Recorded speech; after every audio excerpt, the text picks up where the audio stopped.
Hello there, good afternoon, and welcome to Newsbeat here on Metro Television. My name is Desmond Okrekodas. We've got stories coming up in the next 60 minutes. Let's take a look at our headlines.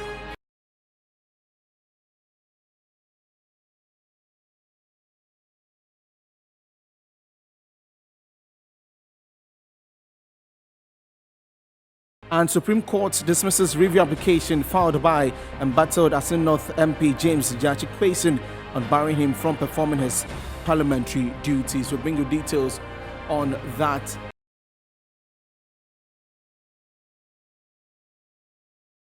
And also, Deputy Education Minister assures students of Islamic SHS of government's commitment to invest heavily in education infrastructure to safeguard the interests of the students. And on the foreign front, United Kingdom is due to put up its first plane carrying asylum seekers to Rwanda as the last-ditch legal bids to block their deportations, mounting protests and UN criticisms.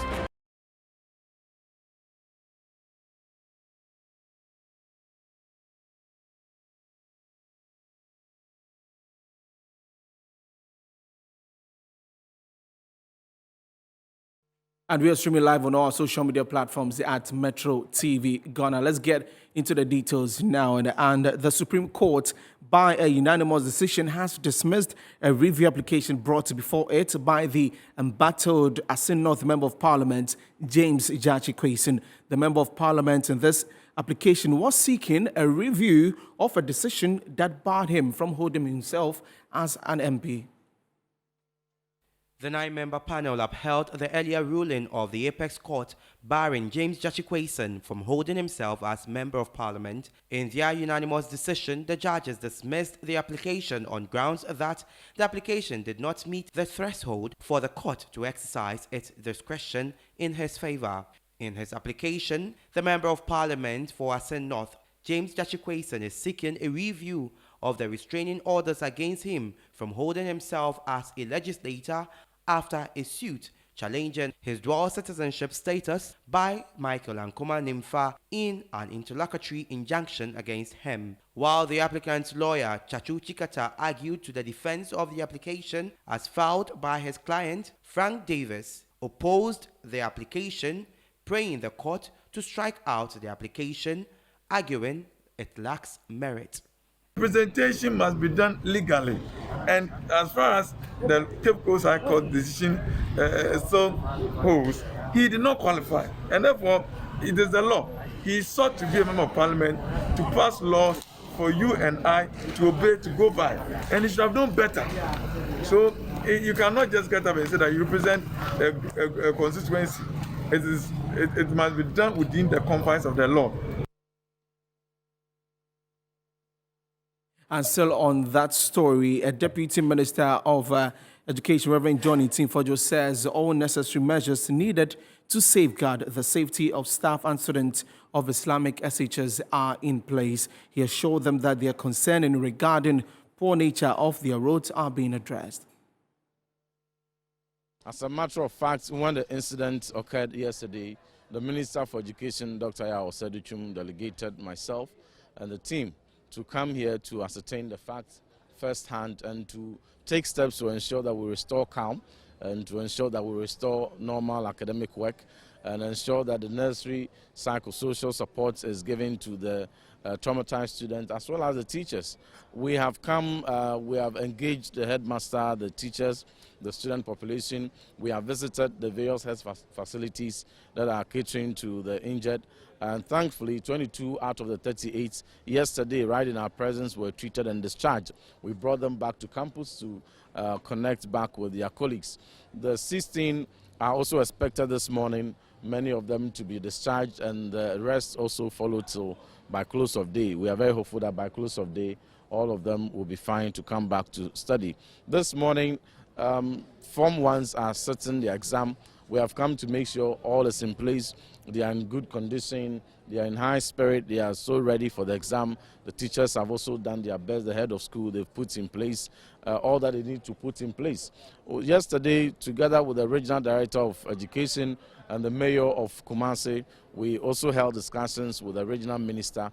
All the necessary measures that need to be put in place to safeguard the security and safety of our students and teachers on this campus, Islamic SHS, have all been concluded.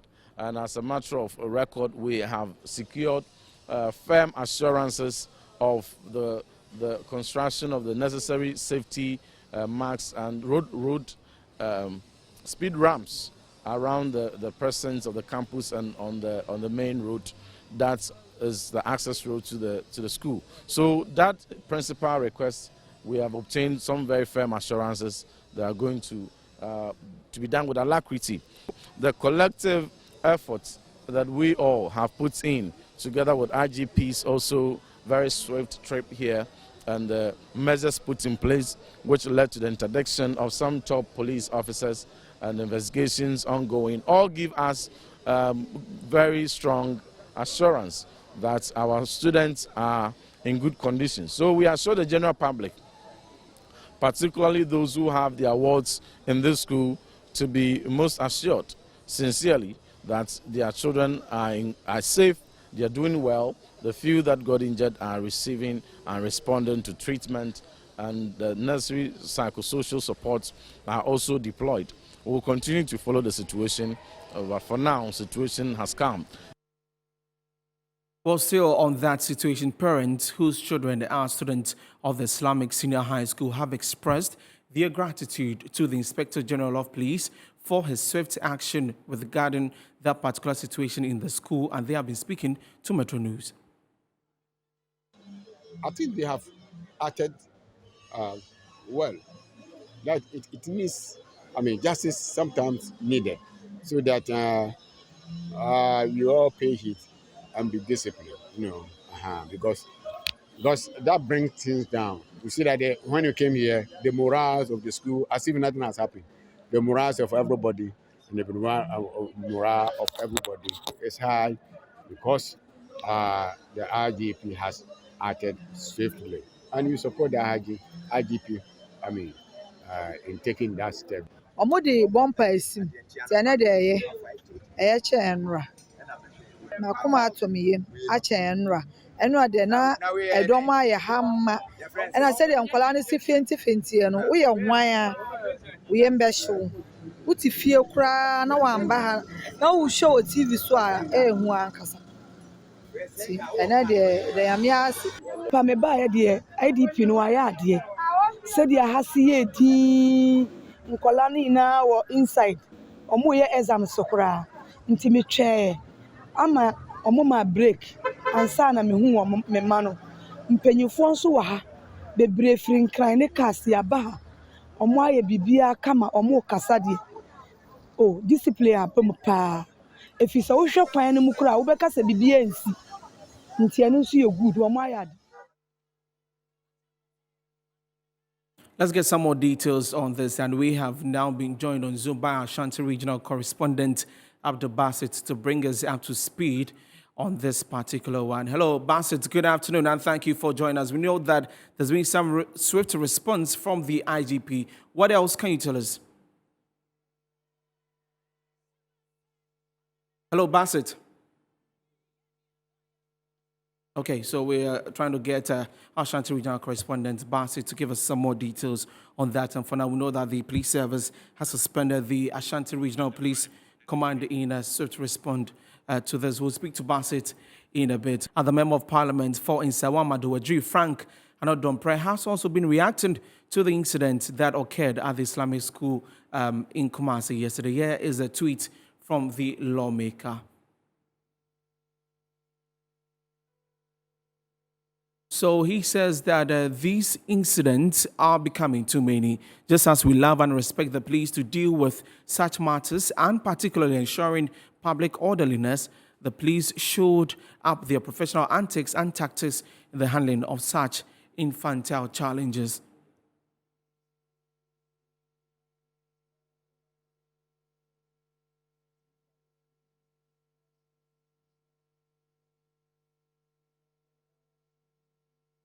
Now let's get onto the phones and speak to a security analyst, Richard Kumado, for some more on this particular one. Good afternoon. Thank you for joining us.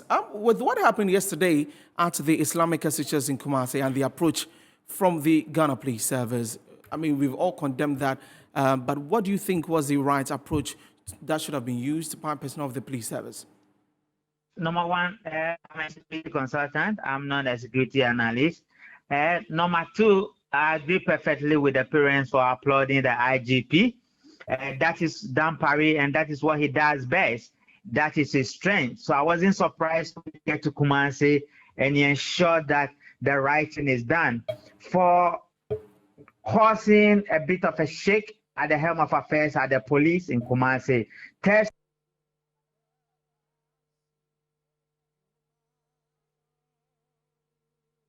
Hello, Richard.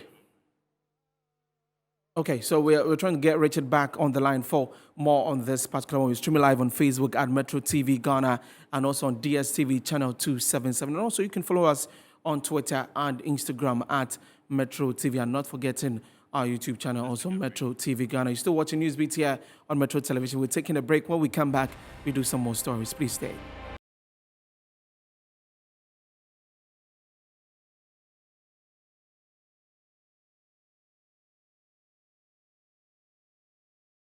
Welcome back. Let's do some other stories. And the Electricity Company of Ghana, ECG, has announced a 1-month moratorium beginning June 7 to July 6, 2022 for customers to report issues with their meters.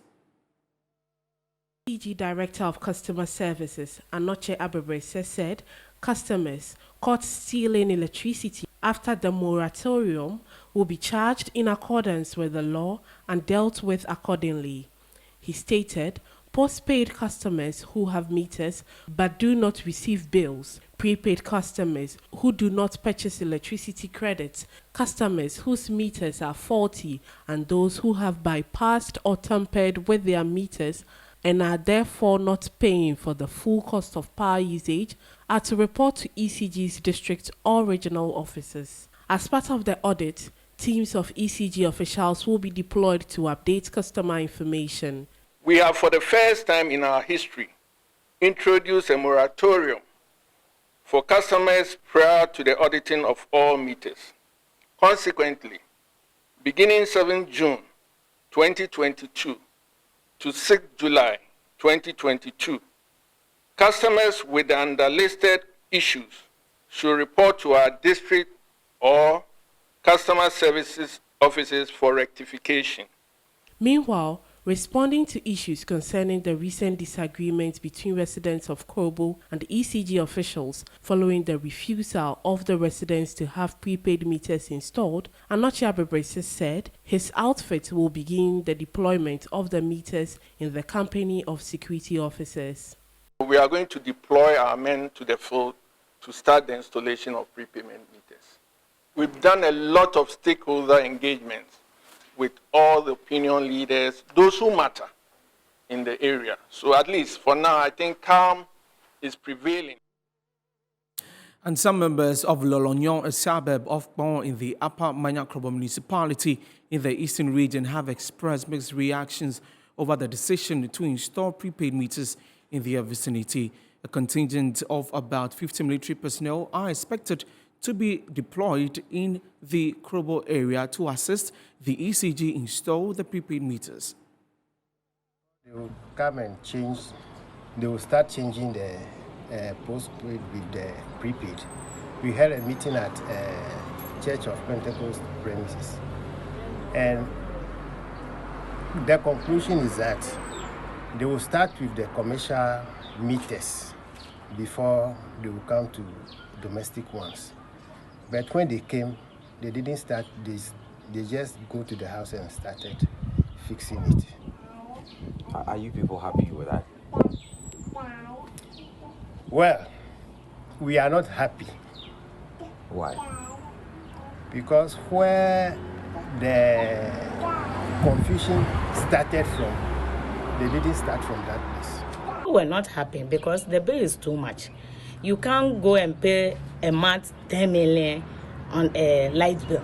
So now if you compare about the prepaid, you saw that the prepaid is good, because the prepaid is like how we are using our phone.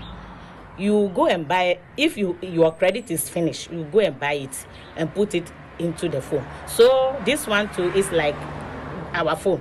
If your prepaid is finished, you go buy another card, then you will be using the card. So like we will go buy 100 Ghana. So the 100 Ghana, we are using it.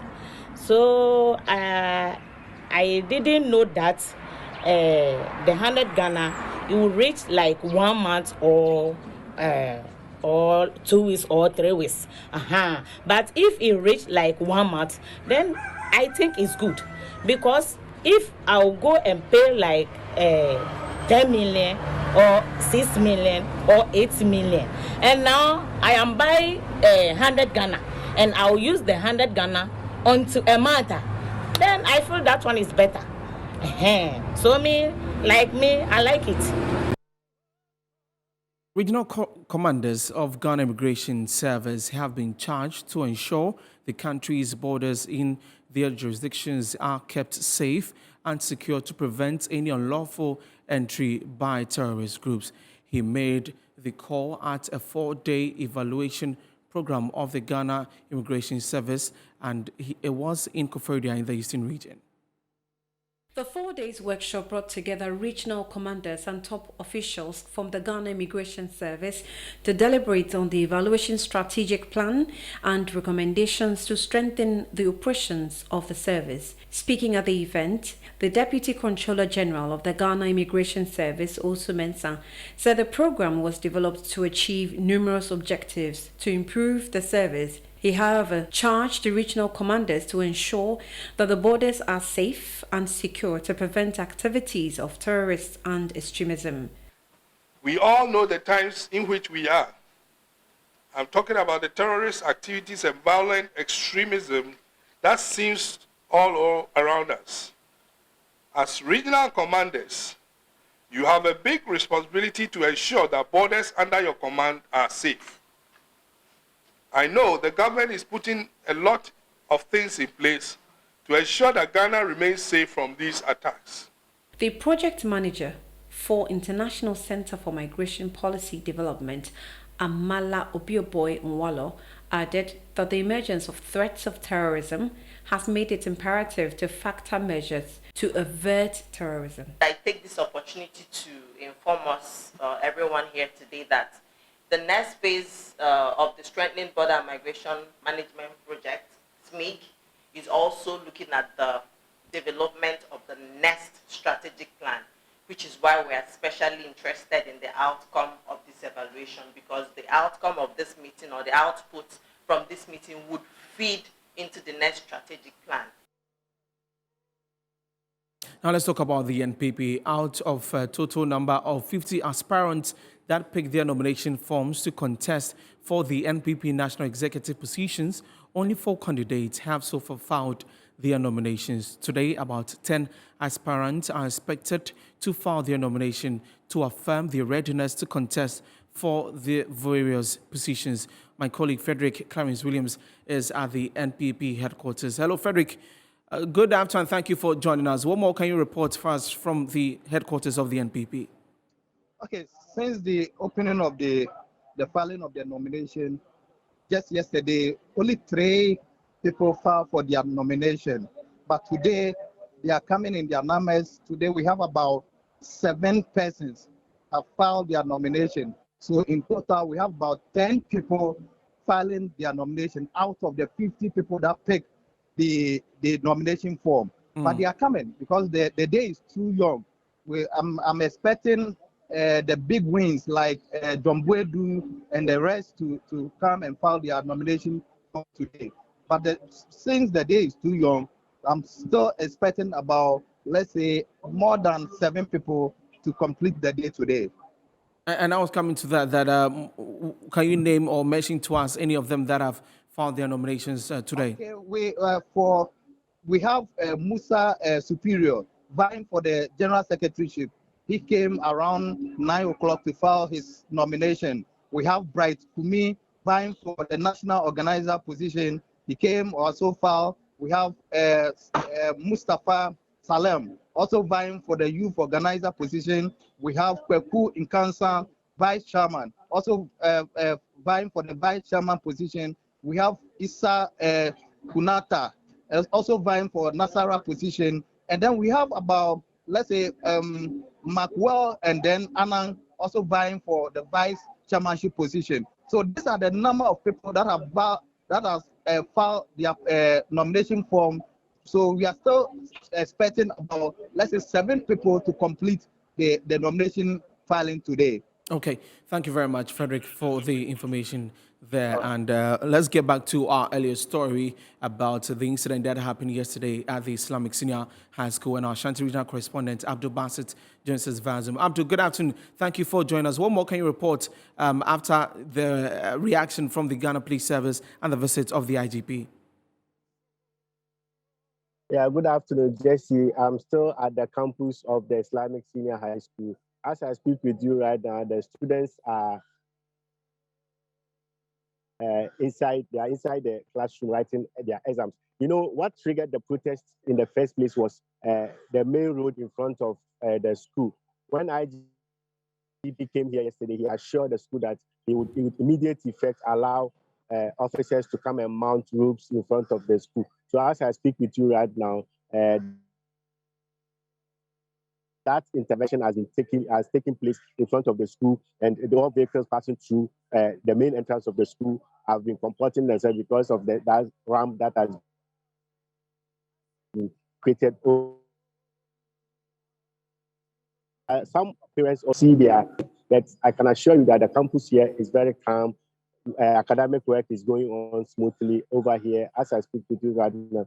And the authorities of the school, led by the chairman of the Ahmadiyya Ghana Muslim Mission, who is Sheikh Amin Bonsu, was not happy about what happened here yesterday. And comparing an incident that triggered the demonstration, there, right behind the kitchen of the school, there is a fuel station that is emerging right behind the kitchen of the school, which, according to him, is a danger to the school and could also trigger something else when care is not taken.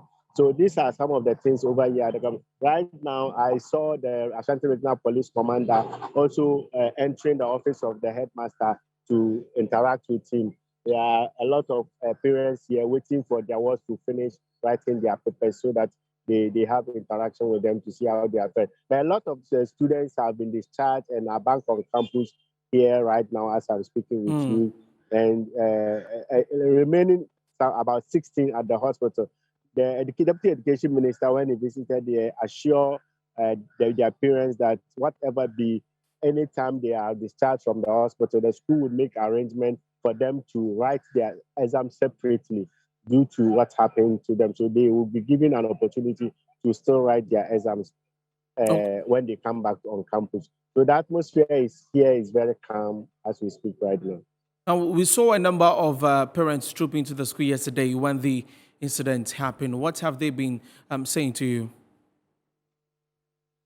Yeah, you know, today was not like yesterday. Yesterday, they came here in their numbers because when they heard the news, they didn't know what is happening to their ward. So they all trooped here just to have a look at their ward. But unfortunately, a lot of them have access to their wards, and some of them who realized their wards have not been affected have gone back to their various houses. But those who were affected, their parents are here this morning just to see how they are doing. But when they came here, it happened that the students are writing their exams, so they are still waiting for them over here.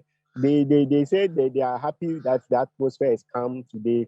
They lauded the intervention of the IGP. A lot of dignitaries also came here.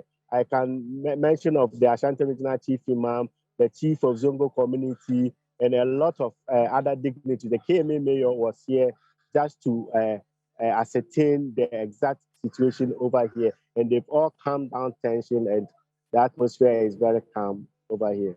Okay.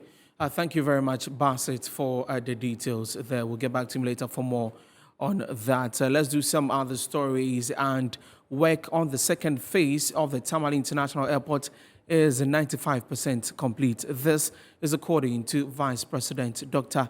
Mahmoud Bawumia, who inspected progress of work at the site. He indicated that the airport will be officially open for air travel in August.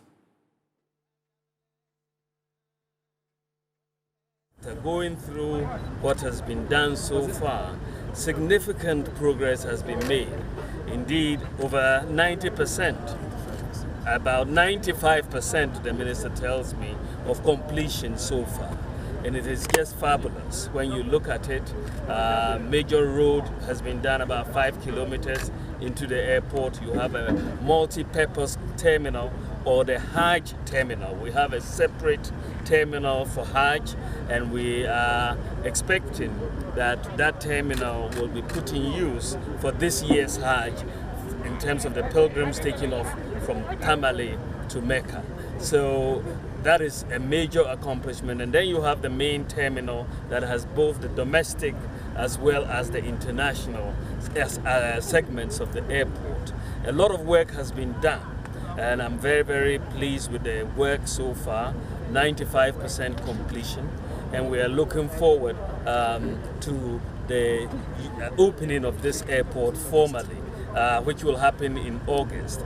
Thankfully, we also expect Kumasi Airport to be opened in September. And we expect Sunyani Airport, which has also been completed, to be opened very soon. So we are very, very happy with the work of the Ministry for Transport and the way they have executed these projects, Tamale International Airport, Kumasi International Airport, and the Sunyani Airport. You're still watching Newsbeat here. Up next, we do business news.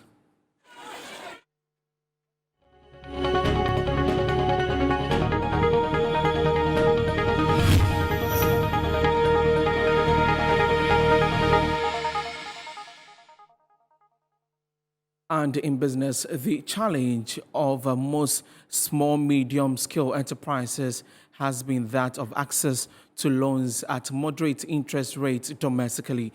The Development Bank of Ghana has been set up to de-risk SMEs' engagement with partner banking institutions for economic growth and development.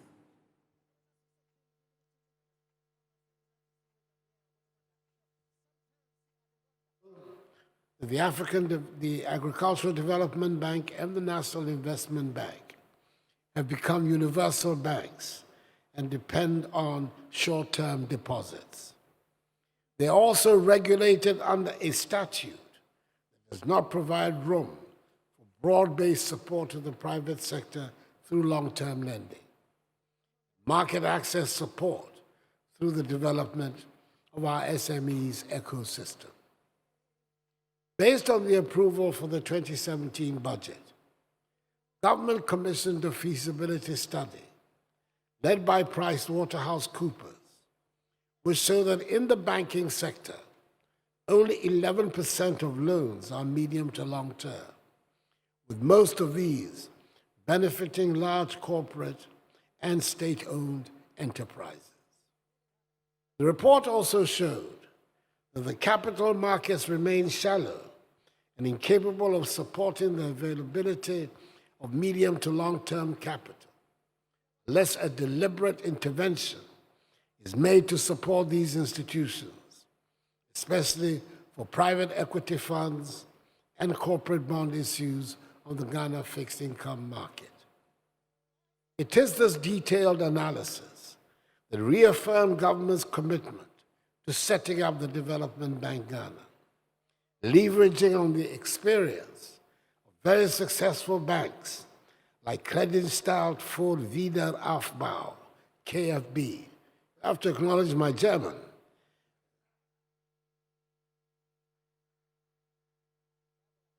The German state-owned investment and development bank, the European Investment Bank, the World Bank, and the African Development Bank.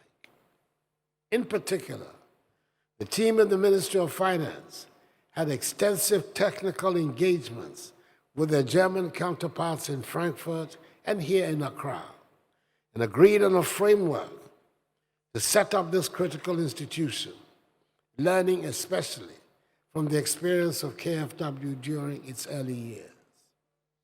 As part of the framework agreed with KFW, government agreed to work with other multilateral institutions like the European Investment Bank, the World Bank, and the African Development Bank to mobilize international funding, diversify its shareholding, institute best practices to have an independent board and a financially sustainable institution. Accordingly, government put up an initial equity investment of $250 million United States dollars. The European Investment Bank, 170 million euros. The World Bank, 225 million United States dollars. And a 40 million United States dollar grant came from the African Development. Now let's have a conversation on this, and we are joined by Zoom by the President of the Policy Initiative for Economic Development, Daniel Enim. And good afternoon, thank you for joining us. Finally, the DBG is here. In the first place, let me take your reactions about the establishment of the DBG.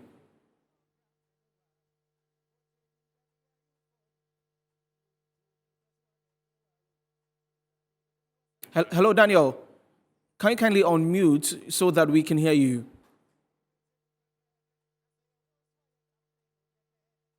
Daniel, we still cannot hear you. Just wish that you could unmute the Zoom so that we can talk to you and also we could hear you.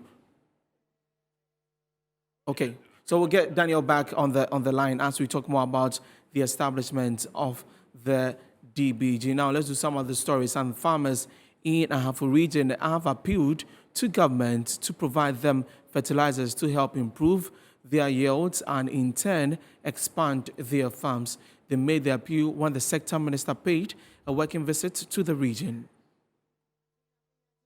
Of the Minister for Food and Agriculture, Dr. Owusu Efri-Akoto, forms part of measures to help farmers improve their yields. The minister first visited the Ahafo region, where he interacted with farmers. The farmers who have been struggling to acquire fertilizers for the farms appealed to the minister for support.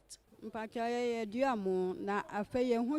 cultivate rice. This season hasn't been easy for us as we are not able to buy the needed fertilizers. This season has been tough. A year ago, the rains destroyed our crops, which is affecting our harvest. We urge the government to intervene.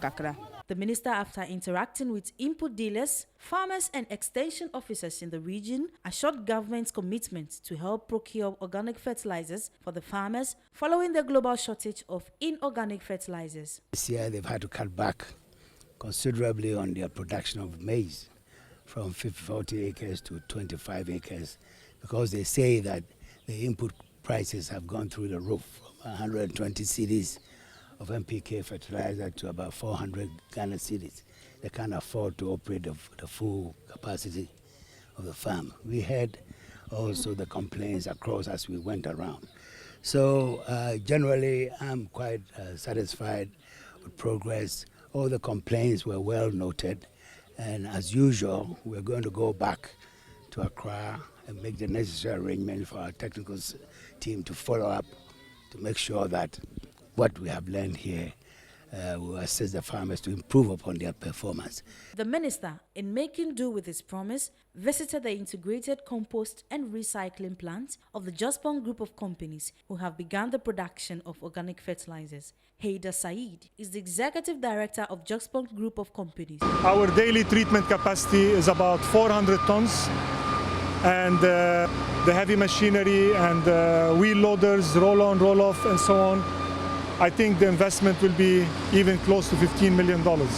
Annual capacity for all the facilities combined should exceed about 150,000 tons every year, 150,000 tons every year. The minister then paid a visit to the Ahafo Regional Coordinating Council, where he was briefed on the state of agriculture in the region. Well, let's get back to our earlier story about the establishment of the Development Bank of Ghana. And Daniel Enim, who is the president of the Initiative for Economic Development, is here with us back on Zoom. I was asking you about your initial reaction to the establishment of the DBG. Yeah, thank you very much. I think when the idea cropped up, I wrote a piece, and in my piece, I could recall vividly that it's a very significant instrument, provided we'll do things right. Doing things right, I mean, allowing the development bank to work in the manner that they'll be able to address issues within the domestic economy. For instance, even right from the recruitment process, competent hands should be employed, not just political faithfuls. Political interference should not be entertained. So if we allow the system to work and work like a development bank, then my submission then was, it will significantly contribute to the development of the country. So that is my initial submission. Now, this bank is supposed to lend about some $600 million to SMEs. I mean, there's the ADB. What differently would this bank do to help SMEs, in your opinion? Yes. You know, now ADB and NIB are now commercial banks, doing commercial banking. Development banks are significantly supposed to focus on mobilizing loans or liquidity from other economies or within for onward lending to SMEs, as well as big firms within the domestic economy at a very competitive rate. So, for instance, if I find myself within the SME sector and I need capital to be able to beef up my production or to scale up my production capacity, getting that loan from commercial bank will be quite high, even in terms of the requirement. But a development bank is supposed to support in that particular line and give loans to medium to long term, because most of the commercial banks give facility to short to medium term. So development banks are supposed to give facility to businesses medium to long term, and not only giving them liquidity support or financial support, but also technical support in terms of helping them in technical support in terms of know-how, be able to help them acquire skills in terms of having understanding of the market dynamics and the way they can package their business in a way that will attract businesses or even attract other investors. So aside giving them financial support, there are technical support that development bank lend to businesses within the domestic economy. And that's the reason which I'm of the view, respectfully, that if political interference will be taken out of the equation and allow the development bank to work very well like any other development bank in any other jurisdiction or any other economy, then I'm of the view that our development bank will indeed support businesses to expand their production and create the jobs for the citizens. Daniel, with the issue of interest rates, I mean, the conversation about how high it has become has been on, and what can this bank, DBG, do differently to make sure that, it is quite low for everybody to patronize? Yeah, then that's the reason which, as part of the model, a development bank is supposed to go into the market. By the market, I'm referring to the international market, and go and fish out for cheap capital, so to speak. So you don't just rely on internal support by way of mobilizing excess liquidity. You shop around, you go to other blocks, other economies. You should be able to go to the Asian market. You should be able to go to the European market and other markets to be able to have access to liquidity at a very competitive rate. If you're able to do that, then you can now lend to businesses within the domestic economy at a competitive rate. And I think that should be the focus of our development bank. And if they are able to do that and be able to get access to funds at a very competitive rate, then of course they'll be able to support businesses to be able to grow and expand and create job opportunity for citizens, and also to help stimulate economic growth within the domestic economy. All right, thank you very much, Daniel Enim, for talking to us here on Metro TV. So Daniel Enim is the president for Policy Initiative for Economic Development. You're still watching Newsbeat here on Metro Television. We're taking a break. While we come back, Phil John Corte will be here with sports.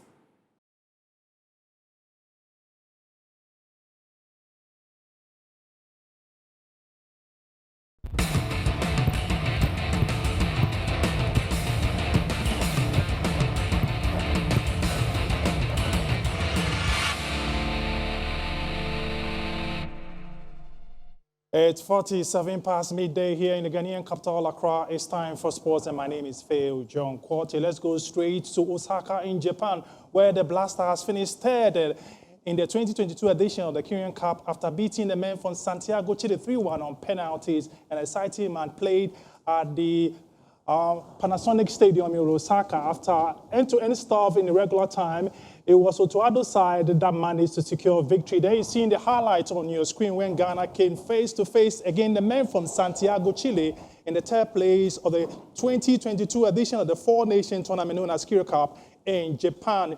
That wonderful save being carried on by Abdul Manaf Nuruddin. Remember that he got 2 penalty kicks for Ghana and ensured that Ghana won the third place. Andre Ayew over there, who's the captain of the day, tried his luck on one of the targets for Ghana in that match that ended goalless after 90 minutes. You see Andre Ayew once again in action. Pretty soon, you see that wonderful performance from Abdul Manaf over there.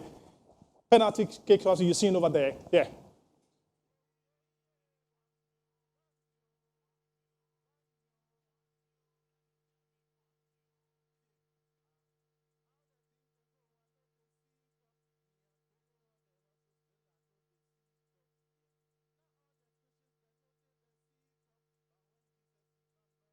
Let's go to Europe and focus on the Euro Nation style matches to coming up this evening. Quite interesting one you see on your screen. England will be at home against Hungary. In Berlin, Germany will welcome Italy. In Amsterdam, it will be the Orange playing against Wales. Then in Warsaw, Poland, the men from Brussels travel. The Armenia will be at home against Scotland, whilst Ukraine will play their match away against Republic of Ireland. We'll go to the other one. Bosnia-Herzegovina will play Finland. That's the chat from Helsinki. Romania will be at home against Montenegro, while Luxembourg will play against Fire Island. Turkey will be at Istanbul. They'll play against Liechtenstein, whilst Moldova will play Andorra. Liechtenstein, they will rather play against Latvia, you're seeing on your screen. So Lithuania will rather play against Turkey in that tie tonight. So those are fixtures of Euro Nations fixtures.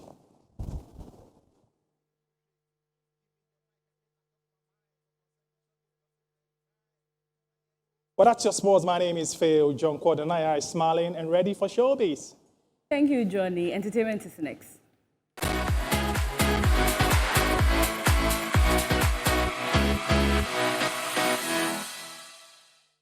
My name is Anaya Tanobwache. Ghanaian international reggae musician Rocky Dawuni believes in order for Ghana to get the global attention, Ghanaian musicians would have to diversify their sound. Speaking to Metro News, the 2-time Grammy nominee said we shouldn't be tempted to jump onto the Afrobeat trend. I don't believe that we have to jump. Afrobeat is born out of different styles of music that were incubated here, and over time it morphed into that style. So that means that you don't always have to go for when the end results come. When you have an opportunity of just a diversity of sounds and dances and inspirations that are integral to our culture. You know, you got to look at Africa and you can find thousands of sounds that can dominate the globe. So we don't have to always look at, always try to get something that's outside, and then when something comes out of us, then we all follow that. We got to diversify because the world will expect us to diversify. Now, Ghanaian actress Vidia Forsen has shared her experience shooting German-produced movie Boga at Agbogbloshie, a suburb of Accra. The actress, speaking on Entertainment Review, said she was disappointed at the condition the people lived in the area. She believes all Ghanaians should have access to basic amenities irrespective of their class. I mean, filming in Agbogbloshie, it's just sad, and I'm disappointed even in myself that in all my activism there's a whole community here that has been completely neglected. But then it's complicated because whilst they are underprivileged, they are also amazing. They are brilliant, hardworking. It's easy to point to people like that and say that, oh, they are just bottom of the barrel, but they're strong, hardworking, full of love. You know, they do some of the things we do on a daily, but then they don't have the opportunities that we get. So if I can go on and on about these things, but I believe in a world, in a society where everybody has access to the basic amenities. So we all get to start from here. And of course, as life goes on through our own, you know, hard work and stuff, people are able to get to the top, and some people, you know, stay at the bottom. But it's important for me that everybody has access to the basic things in life, like, you know, accommodation and water and electricity, all the basic things. If I could change anything, that is what I would do. That's all on entertainment news. Desmond, over to you. Thank you very much, Nanaya, for bringing us entertainment news. Up next is international news.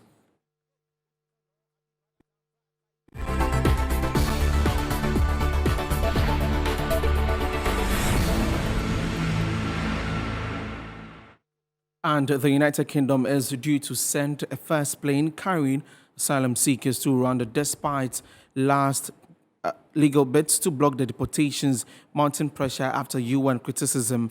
A chartered plane is set to leave one of London's airports on Tuesday night and arrive in Kigali on Wednesday, company said, after judges on Monday rejected an appeal against the deportations. Claimants had argued that a decision on the policy should have waited until a full court decision on the legality of the policy next month. 31 asylum seekers were due to be sent to one of the claimants, the NGO Care for Calais have said, and those due to be deported include Albanians, Iranians, and a Syrian.